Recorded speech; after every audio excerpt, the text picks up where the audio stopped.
Koy. Halimbawa, dalaga ka pa. Halimbawa, back to zero. Tapos, yung hindi pa tayo magkakilala. Tapos, bibigyan ka ng pagkakataon para pumili ng makakasama sa buhay. Sino ang pipiliin mo? Siyempre, hindi ikaw.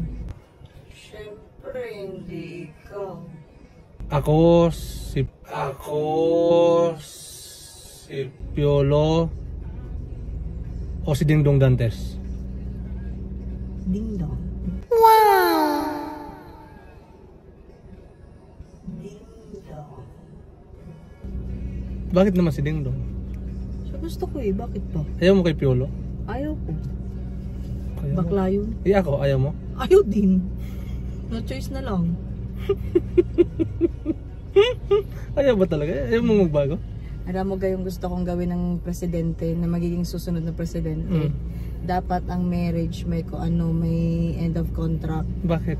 Para may may choice ako na i-renew o hindi. Sira ulo. Wala yun, hindi maaari yun. Ayaw mo magbago ng isip. Ayaw nga! Hindi, kunwari lang akong pipiliin mo. Ito naman, kunwari lang ito. Diyos ko naman, kunwari na nga lang kung magkakaroon ng chance, ikaw pa rin ba? Hindi, kunwari lang Siyempre, naman. no. Ayaw mo? Ayaw. Kahit kunwari lang. Okay, kahit kunwari, kahit totohanan niya, ayaw ko na sana eh. Sira ulo talaga. Sige na nga. Hindi na ito pilitin. Busit ka.